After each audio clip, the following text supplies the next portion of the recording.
I am Joshua, 32 years old, and I woke up on the most important morning of my life to find half of my face completely paralyzed by my own flesh and blood. Before I tell you about the brutal courtroom showdown that ripped my family apart, let me know where you're watching from in the comments. The morning started like any other. My alarm went off at exactly 5:30. I had a routine. I had a system. Today was the day I was going to secure the promotion to Senior Marketing Director at Brennan Industries. It was the culmination of 8 brutal years of 80-hour work weeks, missed holidays, and sacrificed relationships. I reached over to turn off the alarm, and that is when I felt the first wave of wrongness. My face felt heavy. Not the heavy you feel from a bad night of sleep, but a thick, rubbery deadness that seemed to pull my skin down toward the mattress. I rubbed my eyes, or at least I tried to. My left eye would not close all the way. A cold spike of pure panic hit my chest. I threw the blankets off and practically ran to the bathroom, my bare feet slapping against the cold hardwood floor. I flipped the light switch. The fluorescent bulb flickered to life, and I looked into the mirror. The reflection staring back at me did not belong to me. The entire left side of my face was frozen, drooping downward like melted wax. The corner of my mouth hung open, a thin trail of saliva pooling there because I physically could not pull my lips together. My forehead was completely smooth and rigid as a sheet of plastic. I tried to raise my eyebrows. Only the right one moved, shooting up in a frantic arc while the left side remained dead. I tried to scream, but the sound that came out of my throat was a distorted, wet gargle. The bathroom door swung open, hitting the wall with a loud thud. My older brother, Carter, leaned against the doorframe. He was 34, dressed in a designer silk shirt, his hair perfectly styled. He had that arrogant, empty smirk on his face, the one he always wore when he thought he had won something.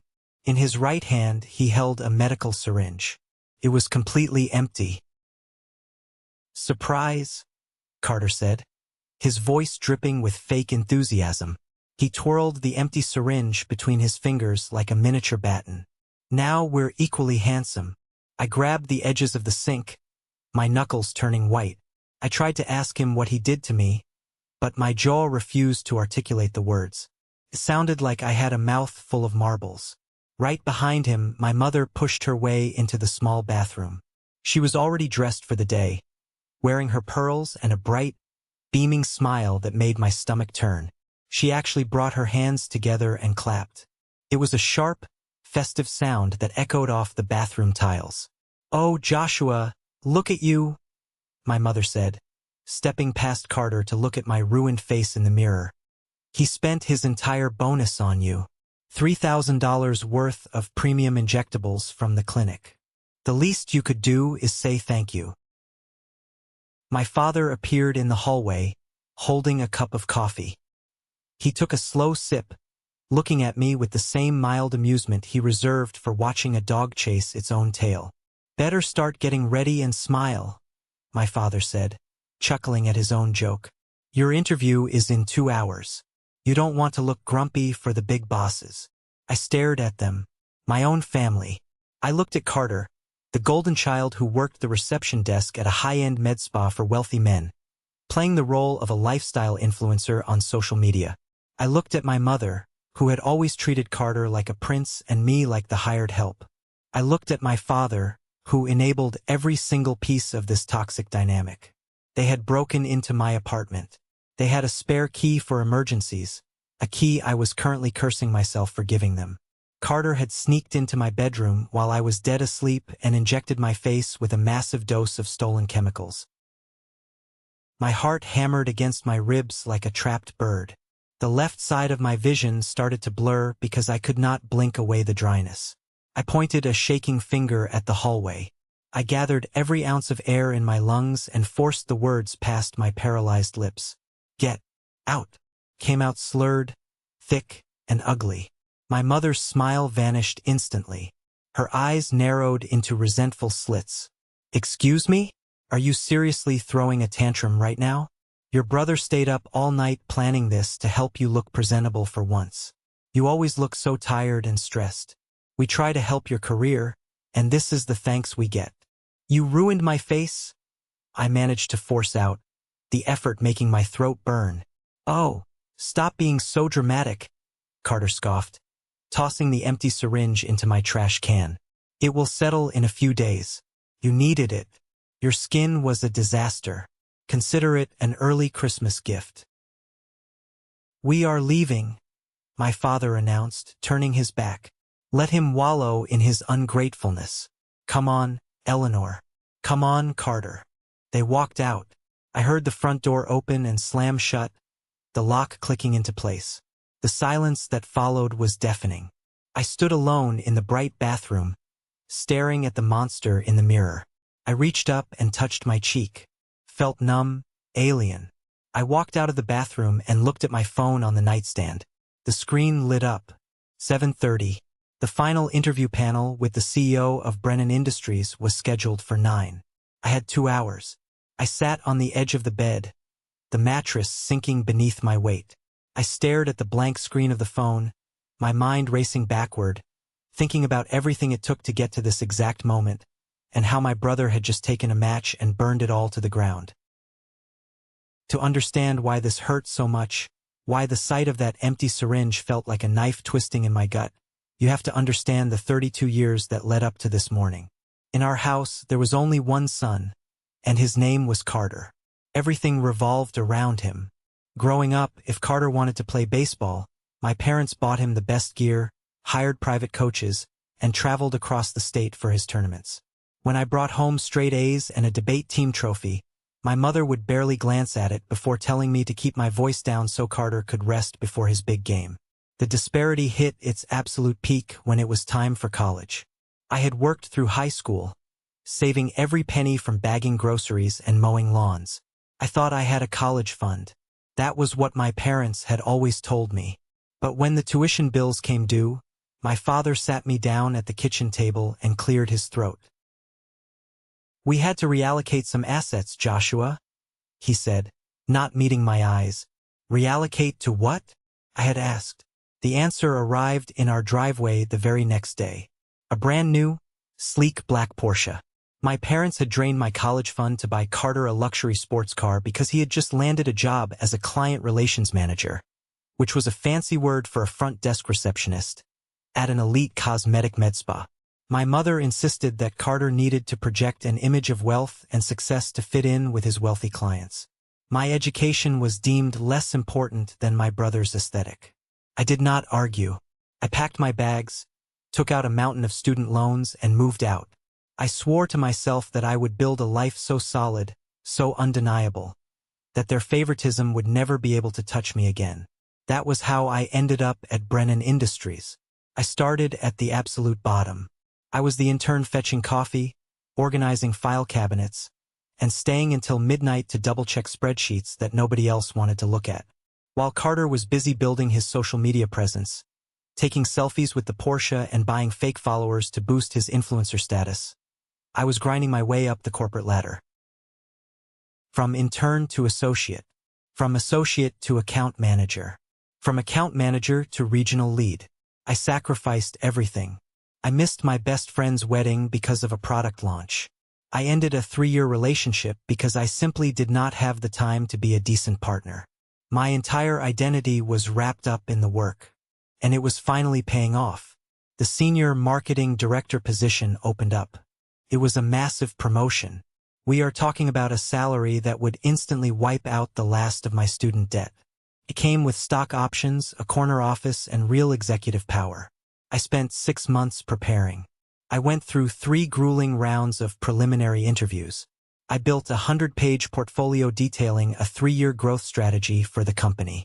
I was the front runner. I knew it, and Mr. Brennan, the CEO, knew it. The final interview today was supposed to be a formality, a final handshake to welcome me to the executive board. I looked at the clock on my nightstand. 8 o'clock. 1 hour left. I walked over to the mirror in the bedroom and tried to practice speaking. Good morning, Mr. Brennan. Thank you for taking the time to meet with me today. The words that left my mouth were a garbled, slurring mess. The paralysis was getting worse. The Botox was fully settling into the muscle tissue. The left side of my jaw felt locked in place. I tried to stretch my mouth, massaging my cheek with my fingers, trying desperately to wake the nerves up. Nothing worked. Felt like I was rubbing a piece of thick rubber. I realized with a sickening drop in my stomach that I could not go into that boardroom. I looked like a stroke victim, and worse, I sounded completely incomprehensible. If I walked in there looking and sounding like this, I would not project leadership. I would project chaos. I picked up my phone. My hands were shaking so badly I dropped it twice on the carpet before I could unlock the screen.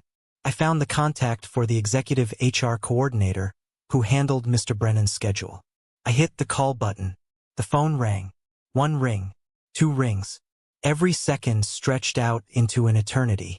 I paced the floor, my heart hammering against my ribs, trying to figure out how to explain that my brother had assaulted me with cosmetic chemicals without sounding absolutely insane.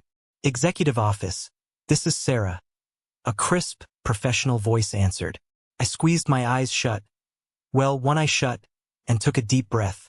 Sarah, hi. This is Joshua, I said. Or at least that is what I tried to say.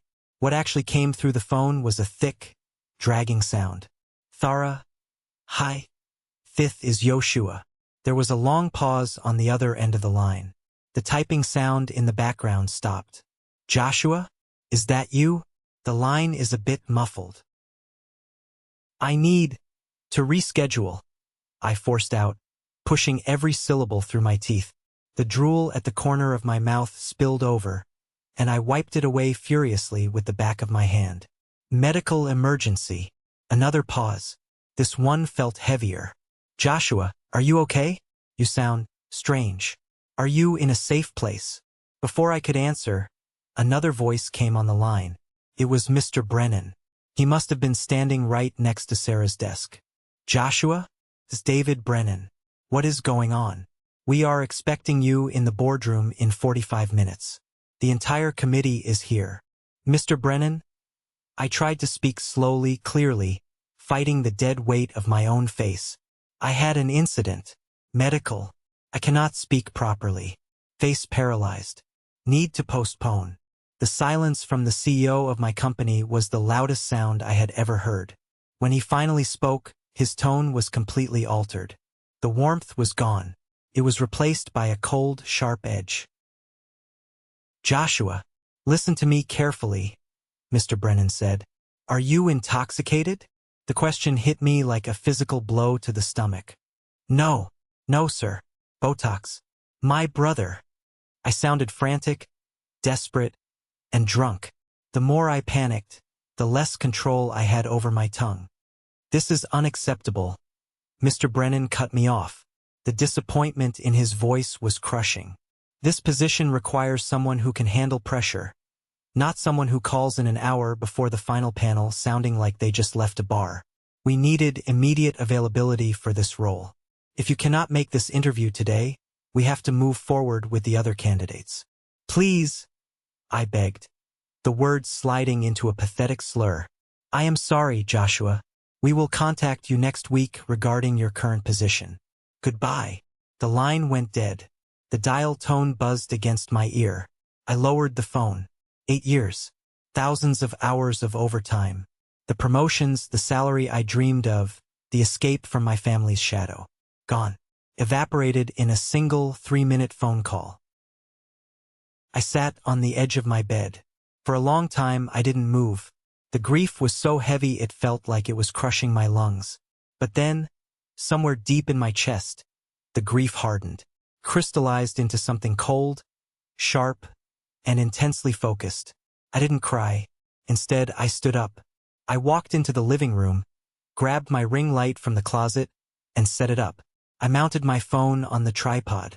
I hit record. I spent the next 20 minutes documenting everything.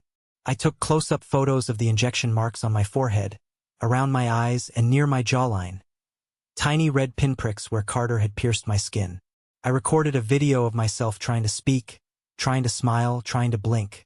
I created a time-stamped, undeniable record of exactly what had been done to me. Then, I grabbed my car keys, put on a medical mask and sunglasses to hide my face, and drove straight to the hospital. The emergency room was packed, but the moment the triage nurse pulled down my mask, she immediately rushed me into an examination room. 10 minutes later, Dr. Matthew, the attending physician, walked in. He was a tall man with tired eyes, but as he examined my face, his exhaustion was replaced by absolute horror.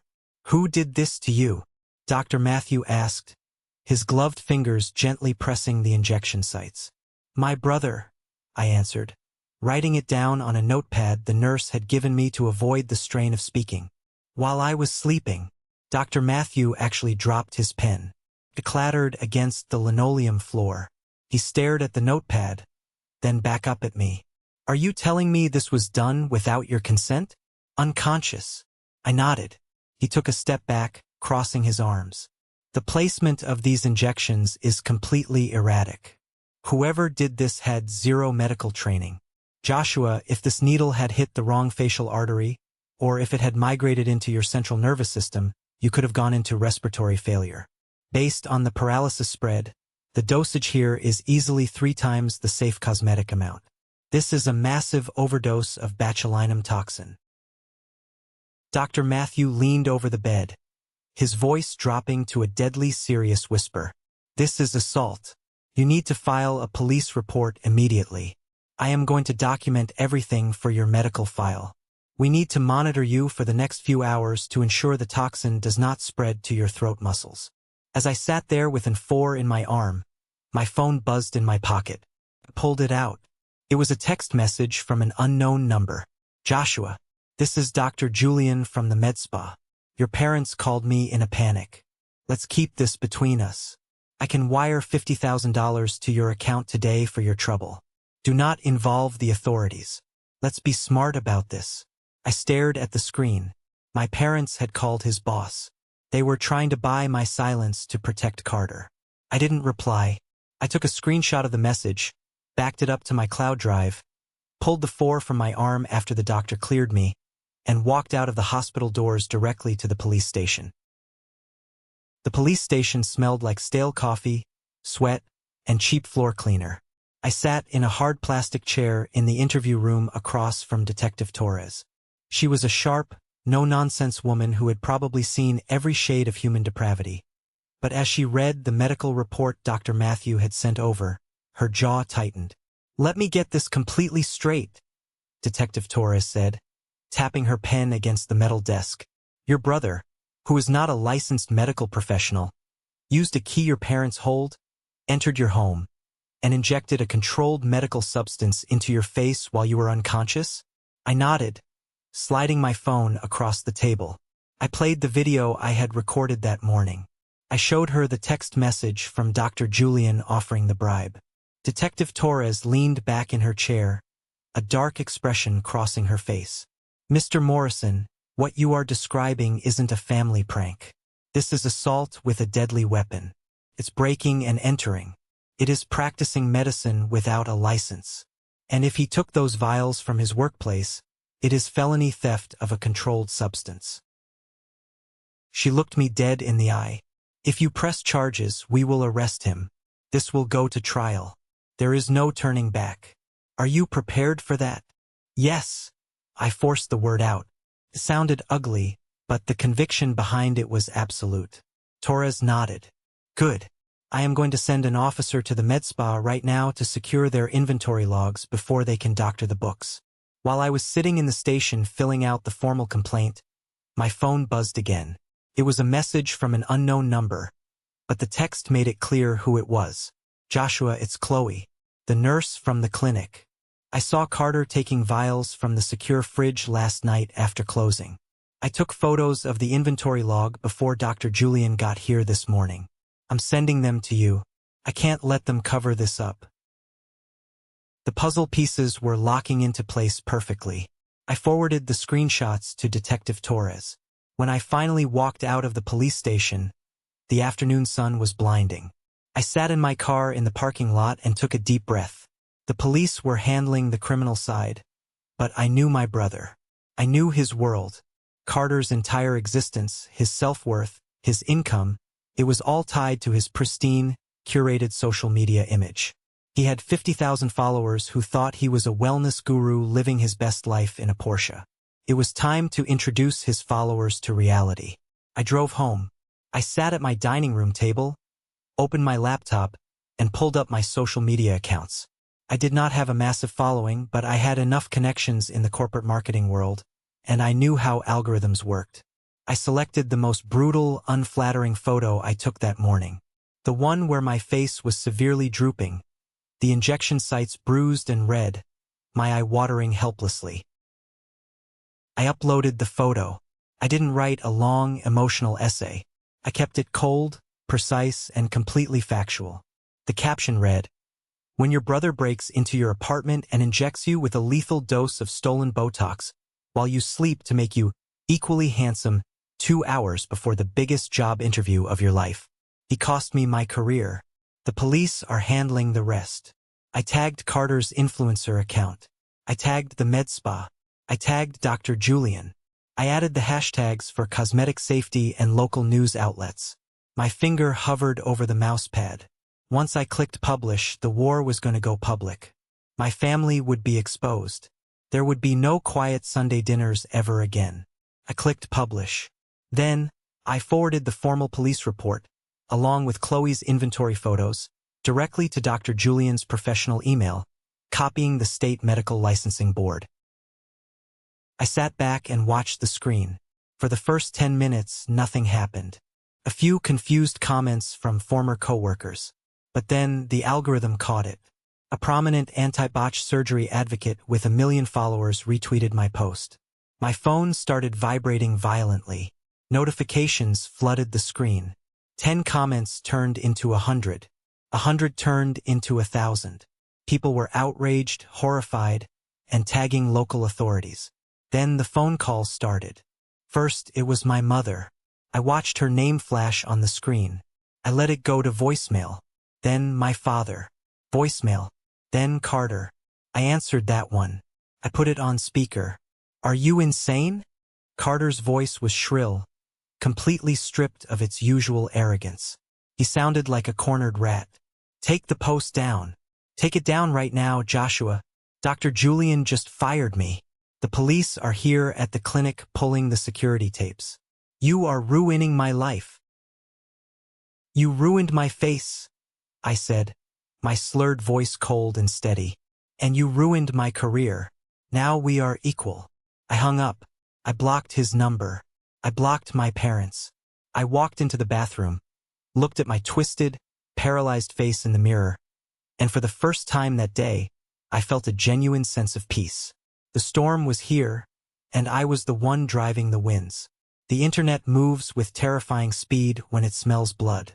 Within 48 hours, the story had exploded beyond anything I could have engineered. It wasn't just a local scandal anymore. It was a national viral sensation. Botox brother assault was trending. Carter's life was dismantled piece by piece in the public square. His followers turned on him instantly, flooding his perfectly curated photos with disgust. The boutique fitness brands that sponsored him publicly severed their contracts. The med spa, terrified of losing its medical license, issued a public statement condemning Carter and announcing they were pressing their own felony theft charges against him. For 3 days, Carter was the internet's most hated person. It is an eternity in social media time. My parents managed to bypass my blocked numbers by calling me from a prepaid phone. When I answered, my mother shrieked so loudly the speaker cracked. "You are destroying your brother's life over a misunderstanding," she screamed, her voice breaking. "He was trying to help you. You can get another job, Joshua, but Carter is facing jail time. How can you do this to your own blood? Can I get another face while he is in prison?" I asked, my voice flat. "Prison? Don't be ridiculous." My father grabbed the phone. "We will hire the best lawyer in the state. We will crush you in court if you don't drop this. Assault with a deadly weapon carries 5 to 10 years. I replied. "See you in court." I hung up. The trial was swift. The evidence was an absolute avalanche. The criminal justice system does not care about family dynamics. It cares about facts. And the facts were damning. I sat in the front row of the courtroom, wearing a sharp suit. My face was still partially paralyzed, requiring me to dab the corner of my mouth with a handkerchief occasionally. Across the aisle sat my parents, holding hands, looking aged and terrified. Carter sat at the defense table wearing a cheap suit. He looked small, pale, and stripped of all his false bravado.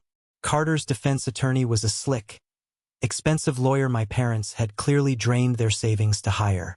He tried to spin a ridiculous narrative. He paced in front of the jury, painting Carter as a misguided but loving brother who made a stupid mistake out of a desperate desire to boost my confidence. It was a prank gone wrong, the lawyer argued smoothly. A foolish attempt to give his hard-working brother a glow-up. There was no malice, no intent to harm. The jury looked skeptical, but the defense was fighting hard to reduce the charges to a simple misdemeanor. Then it was the prosecution's turn. The district attorney stood up. She did not yell. She did not pace. She simply walked over to the AV cart and plugged in a flash drive. The defense claims there was no malice, the prosecutor said, her voice echoing in the silent courtroom. The defense claims this was an act of brotherly love. I would like the jury to see the defendant's own definition of love. She pressed play. A video appeared on the large screens facing the jury box. It was footage the police cyber unit had recovered from Carter's deleted iCloud files. He had filmed it on his phone in my dark bedroom, right before he injected me. In the video, the camera is pointed at Carter's face. He is grinning, eyes gleaming with sheer malice. He whispers into the microphone, "My genius brother thinks he's so much better than me with his fancy corporate job. Let's see how far that big brain gets him when he can't even move his stupid face to speak." The camera then pans down to me, fast asleep, vulnerable, trusting the safety of my own home. Carter's hand comes into frame, holding the needle, pressing it into my skin. A collective gasp swept through the courtroom. I heard someone in the gallery mutter, "Monster." I looked over at my parents. My mother had her hands over her mouth, her eyes wide with shock. My father was staring at the floor, his face drained of all color. The illusion was shattered. They could no longer pretend this was an accident. They had just watched their golden child gleefully plot my destruction. Carter buried his face in his hands on the defense table. His expensive lawyer stopped taking notes and just stared at the screen, knowing the case was entirely dead. The jury deliberated for less than 2 hours. The judge asked the foreman to read the verdict. On the charge of assault with a deadly weapon, we find the defendant guilty. On the charge of breaking and entering, guilty. On the charge of practicing medicine without a license, guilty. The judge slammed the gavel. Carter was handcuffed right there in the courtroom. As the bailiffs led him away, he looked back at my parents, sobbing, begging them to do something. They just sat there, frozen. I stood up, buttoned my suit jacket, and walked out of the courtroom into the bright afternoon sun. I had won the battle. This is a moment that changed everything, when I finally regained control of my life. Thank you for your patience in getting this far. You are amazing. Please help me like the video and leave a comment with the number 1 below so I know you've been with me this far. This will not only help more people find this story, but also let me know that my experiences are meaningful to someone. Your support is the biggest motivation for me to continue sharing the rest of this journey. The criminal trial put Carter behind bars, but the justice system was not done with the Morrison family. The very next week, I filed a massive civil suit. I didn't do it out of greed. I did it because my life had a price tag attached to it. The medical bills for the extensive physical therapy to rehabilitate my facial nerves were astronomical. Furthermore, I had documented proof from Brennan Industries that I lost a massive salary increase and executive stock options directly because of the assault. I sued Carter, and I sued the med spa for negligence in securing their inventory. The med spa settled out of court instantly for a substantial sum, terrified of the PR nightmare continuing. But Carter had no money. His influencer lifestyle was a house of cards built on debt and fake sponsorships. That meant the financial liability fell back onto the people who had funded and enabled his toxic existence from day one, my parents. During the discovery phase of the civil suit, my lawyer subpoenaed my parents' financial records to see if they had been hiding any of Carter's assets. What my lawyer uncovered was the final, sickening twist in my family's history. I sat in my lawyer's office, looking at the banking documents spread across the mahogany desk. "Joshua," my lawyer said gently, "your parents are broke. They have been broke for a very long time." "What do you mean?" I asked, carefully sipping water so it wouldn't spill from the weak side of my mouth. "They have a massive retirement fund. They own a huge house." "They don't own the house," my lawyer corrected, sliding a piece of paper toward me. 10 years ago, they took out a massive second mortgage on the property, and they liquidated their entire 401k. I looked at the date on the mortgage documents.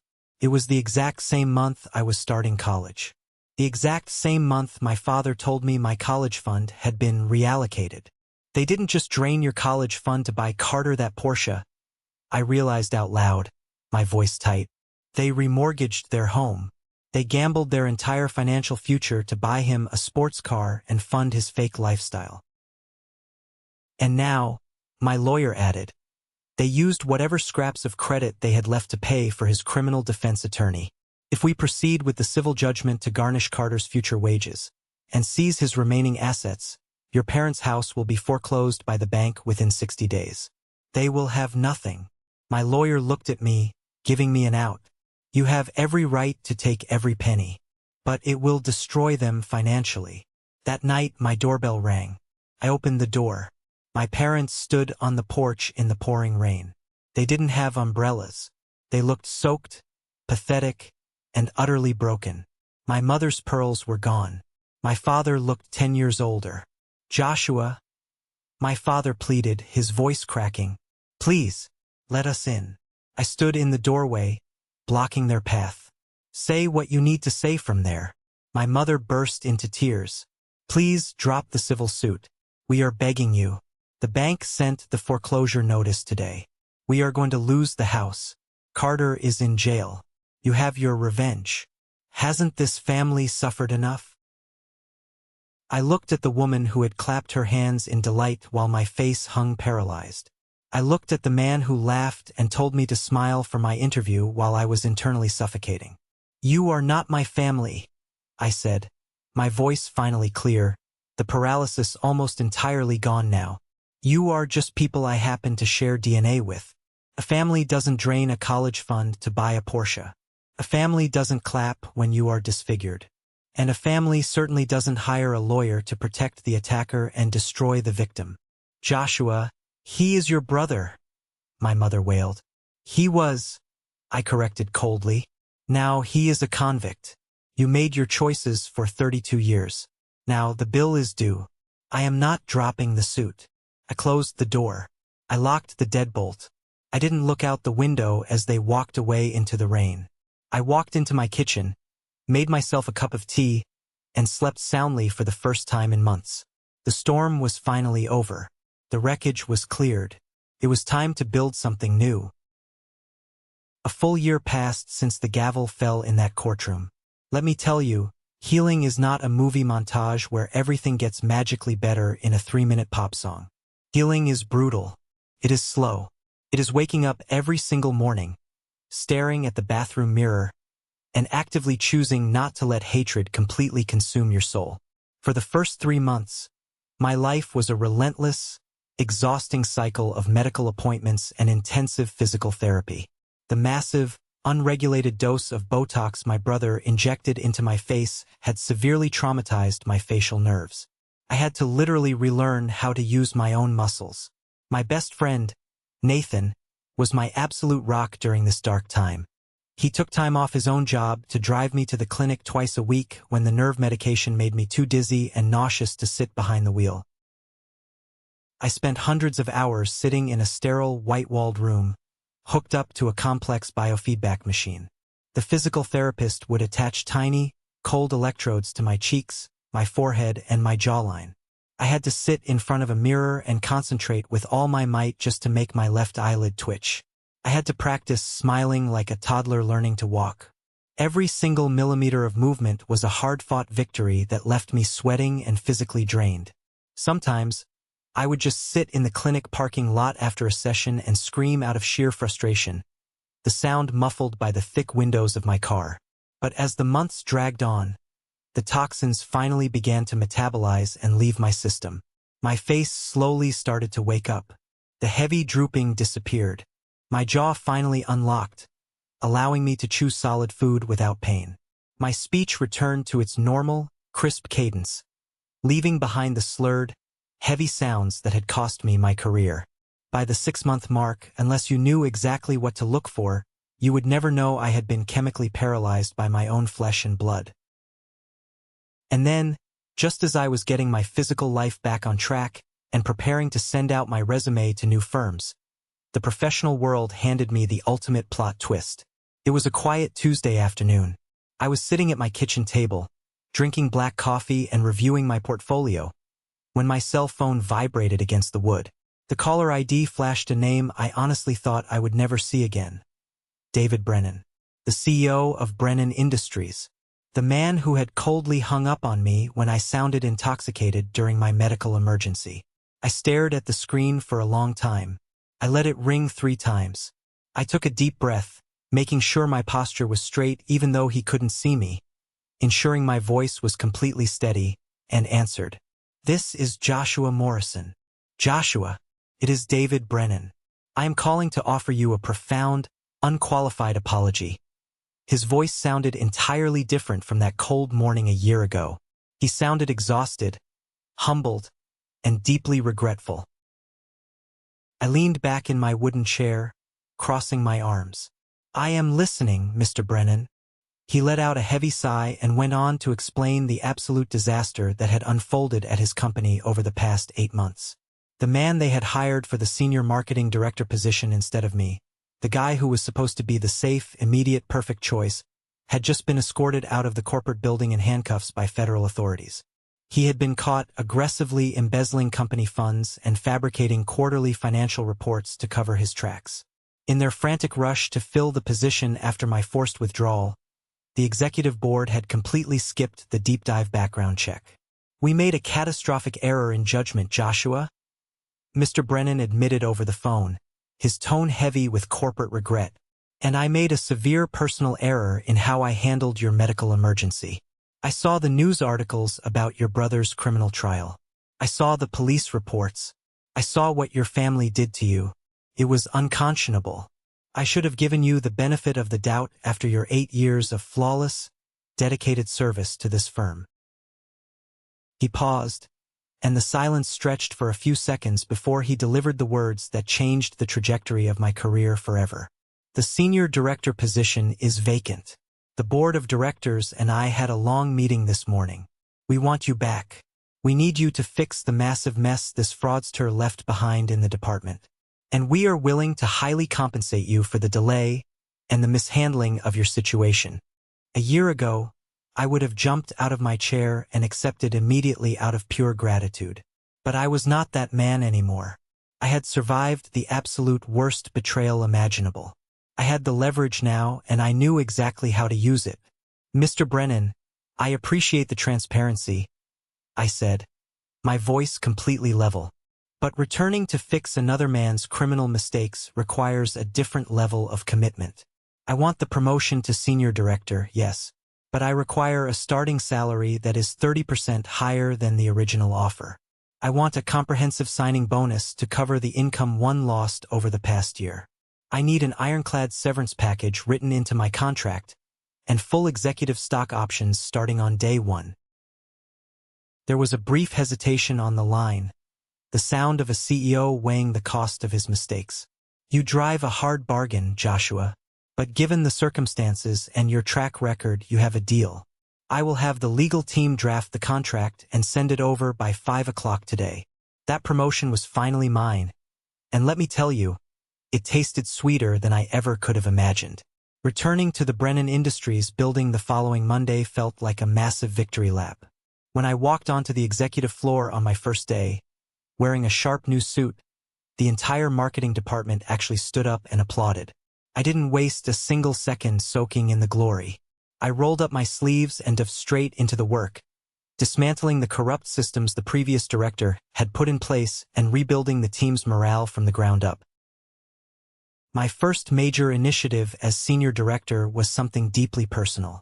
I partnered Brennan Industries with a national medical safety organization to launch a massive, nationwide public awareness campaign about the extreme dangers of unlicensed cosmetic procedures and counterfeit injectables. I didn't hire an actor or a model for the campaign. I used my own story. I used the terrifying, unflattering photos of my paralyzed face that I had taken on my bathroom floor that horrific morning. I stood in front of the high-definition cameras and spoke about the devastating reality of medical spa negligence. I talked about the physical pain, the emotional trauma, and the legal loopholes that allowed unqualified people to handle dangerous toxins. The campaign was a monumental success. It went viral across every major social media platform, but this time for all the right reasons. It sparked intense debates and actually led to new legislation in 2 states to tighten regulations on cosmetic injectables. At the end of the year, our marketing team swept the industry awards. I stood on a brightly lit stage in a tailored tuxedo, holding 3 crystal trophies, looking out at a crowd of industry leaders giving me a standing ovation. With my new, heavily upgraded salary and the massive civil settlement I had won from the med spa, my financial reality completely transformed. I was no longer the struggling guy who had his college funds stolen. I was wealthy, secure, and ready to put down permanent roots. I hired a top-tier real estate agent named Sarah to find me a home. I wanted something quiet, something beautiful, something entirely my own, far away from the chaotic city center. After weeks of searching through premium listings, Sarah called me on a Friday morning with a highly exclusive property. It was a stunning, modern 4-bedroom house with a sprawling, meticulously landscaped backyard, located in one of the most prestigious suburban neighborhoods in the state. I drove out to see the property on a bright Sunday morning.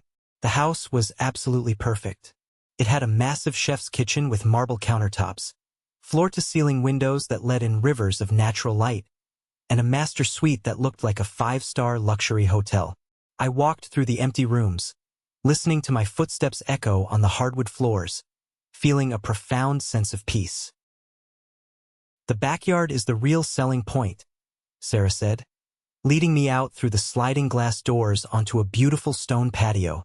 I stepped outside, taking in the fresh air, looking at the tall privacy fences and the lush green grass. But as I walked toward the edge of the property line to inspect the wooden fence, my blood suddenly ran cold. I stopped dead in my tracks. I looked across the fence at the house right next door. I knew that house. I knew the specific shade of faded blue paint on the window shutters. I knew the shape of the overgrown oak tree in the front yard. I knew the exact crack in the concrete driveway. It was my parents' house, or rather, it used to be. The front lawn, which my father used to obsessively mow every Saturday, was completely dead and brown. The windows were dark, the curtains drawn tight, and hammered deeply into the dry dirt near the mailbox was a massive, bright yellow sign that read, "Foreclosed bank owned." The bank had finally taken it. The crushing weight of Carter's criminal defense lawyer fees, combined with the catastrophic financial ruin of my civil lawsuit, had pushed them completely over the edge. They had lost the very home they had secretly remortgaged to buy Carter his luxury lifestyle. The house they had prioritized over my college fund was gone. I stood on the beautiful stone patio of this million-dollar property, looking at the decaying ruins of the toxic kingdom I had finally escaped from. The absolute poetry of the moment, the sheer cosmic justice of it all, was almost too perfect to believe. It was as if the universe had guided me exactly to this spot to show me the final score. I turned to Sarah, my real estate agent. She looked concerned by my sudden silence. "Is everything okay, Joshua?" she asked. I looked back at the foreclosed house, then at the beautiful home behind me. "Everything is perfect. I will take it.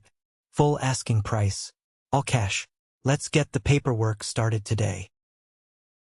Moving day was an absolute triumph. I hired a premium moving company to handle every single detail.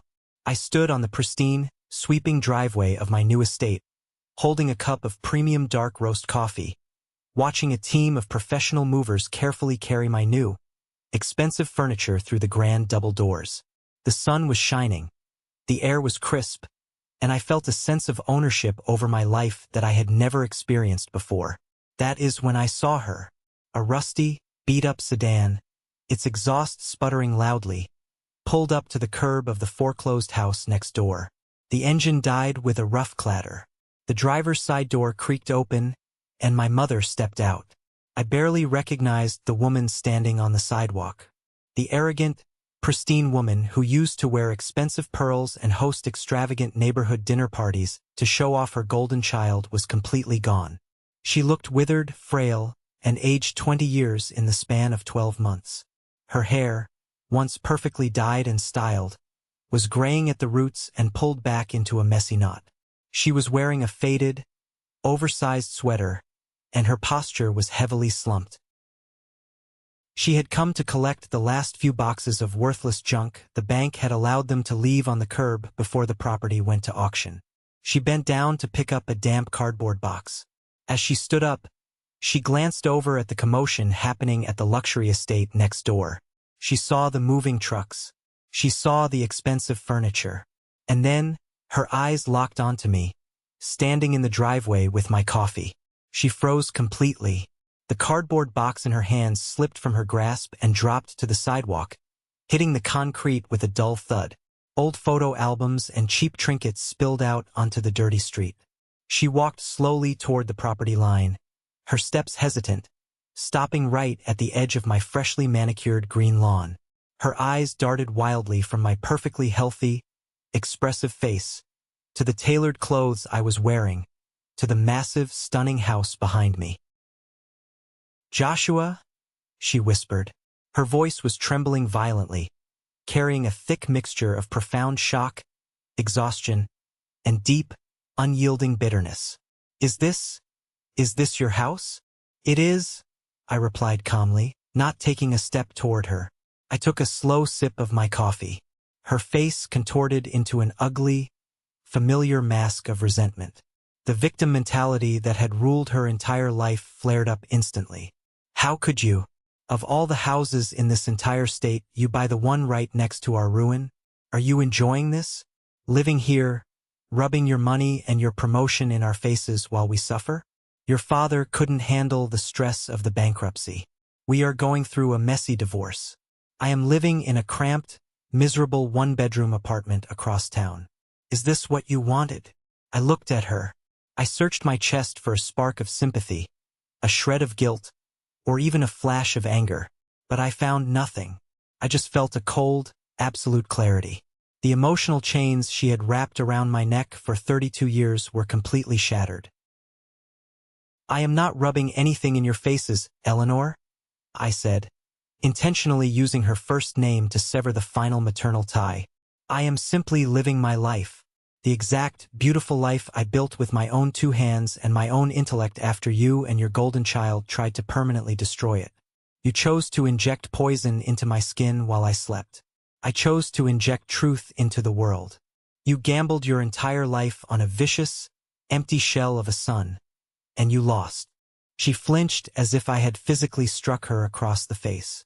"We are your family, Joshua. We are your blood. You cannot just erase us." "No," I corrected her, my voice unwavering and hard as steel. "You were my relatives. Biology is nothing but a genetic accident. Family is a choice. A real family does not drain a son's college fund to buy a sports car for a spoiled brat.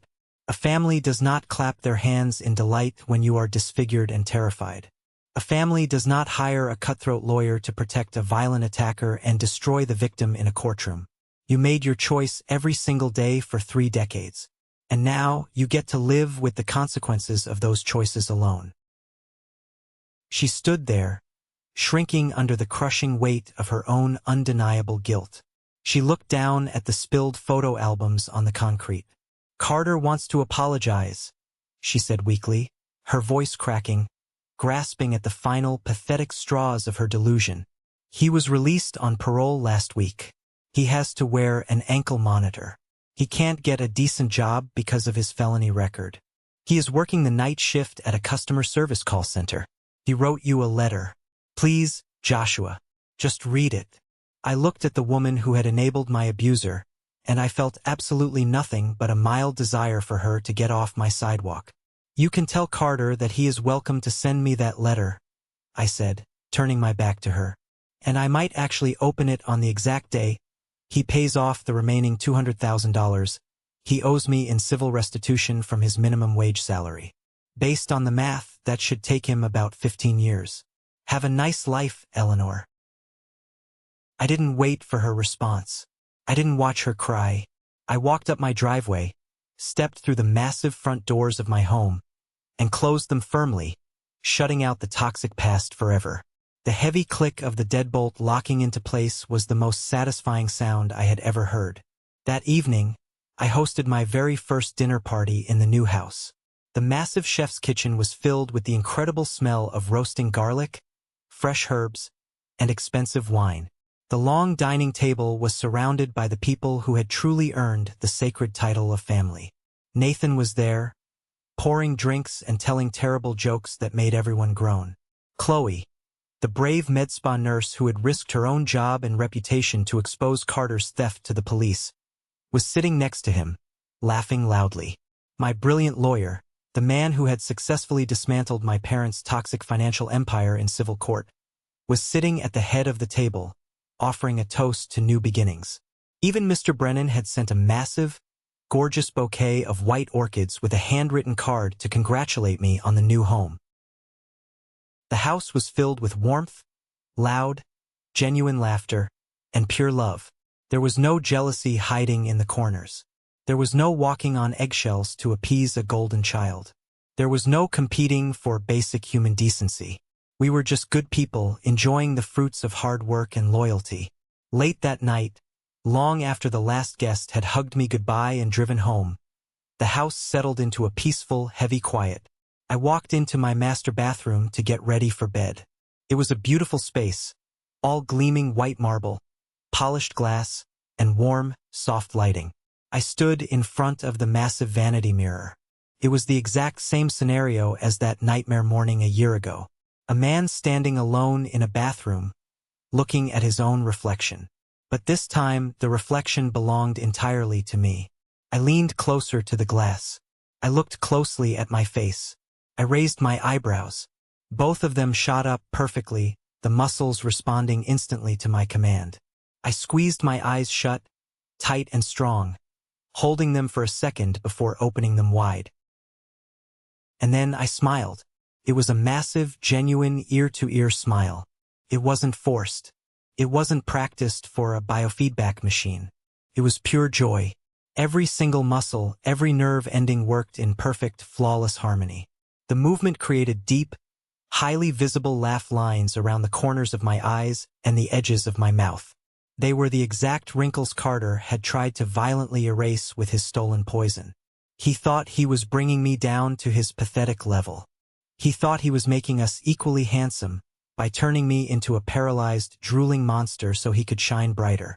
But all his cruelty did was set the stage for me to rise so incredibly high that my former family could not even see me from the absolute bottom of the miserable pit they dug for themselves. I reached up and gently traced the laugh line near my left eye with my index finger. I earned these lines. They are not flaws. They tell the most beautiful, undeniable story of all. They tell the story of a man who was pushed to the absolute brink, who lost everything in a single morning, and who fought his way back to the top. They tell the story of survival.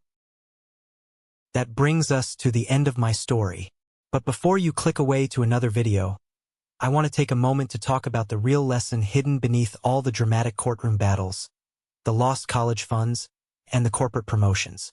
Society places a massive, often suffocating burden on the concept of family. We are heavily conditioned from a very young age to believe that blood is thicker than water. We are taught that we must forgive our relatives infinitely, no matter how terribly they treat us, and that walking away from family is the ultimate moral failure. My terrifying experience taught me the exact opposite. Toxicity does not suddenly get a free pass just because it shares your DNA.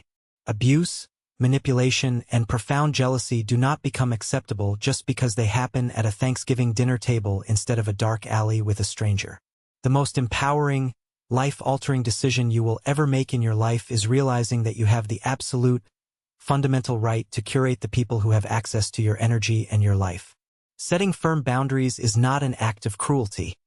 It is a vital act of self-preservation.